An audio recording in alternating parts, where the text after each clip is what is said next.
ഈ കാണുന്ന ആളുകളെല്ലാം ഈ പറമ്പത്തോട്ട് ഇത്രയും ആവശ്യത്തിൽ എങ്ങോട്ടൊക്കെ പോകുന്നത് ഞങ്ങൾക്ക് അറിയാവുക? അതെ, കൈത ചാവണ്ടി കൈതോത്താൻ പോകുന്ന ചടങ്ങിൻ്റെ ഭാഗമായിട്ട് ഒന്നിച്ച് പോകുന്ന ആളുകളാണ് ഈ കാണുന്നതെല്ലാം. തെയ്യങ്ങളുടെയും തിറകളുടെയും നാടായ നമ്മളെ വടക്കേ മലബാറിലെ ഒരു വ്യത്യസ്തമായ ഒരു തെയ്യാണ് കൈത ചാവണ്ടി. കൈതയുടെ രൂപത്തിൽ ഒളിച്ച ചണ്ടമുണ്ടന്മാരെ നിഗ്രഹിച്ച ദേവിയുടെ കഥയുമായിട്ടാണ് കൈത ചാവണ്ടിയുടെ ഐതിഹ്യം ബന്ധപ്പെട്ടിരിക്കുന്നത്.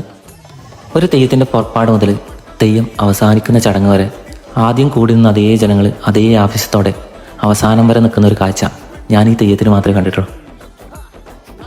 തെയ്യം പുറപ്പാടായതിനു ശേഷം കൈതോത്താൻ പോകുന്നതും പിന്നീട് കോഴിയുടെ പച്ചമാംസം ഭക്ഷിക്കുന്നതുമാണ് ഈ തെയ്യത്തിൻ്റെ പ്രധാന ചടങ്ങുകൾ. വളരെ കുറച്ച് സ്ഥലങ്ങൾ മാത്രം കെട്ടിയാടുന്ന ഈ തെയ്യം കണ്ണൂർ ജില്ലയിലെ തലശ്ശേരി, കൂത്തുപറമ്പ്, മട്ടന്നൂർ, ഇരിട്ടി എന്നീ സ്ഥലങ്ങളുടെ പരിസരങ്ങളിലാണ് പ്രധാനമായിട്ടും കെട്ടിയാടുന്നത്. പിന്നെ കോഴിക്കോട് ജില്ലയിലെ വടകരയുടെ പരിസരങ്ങളിലും ഈ തെയ്യം കെട്ടിയാടുന്നുണ്ട്.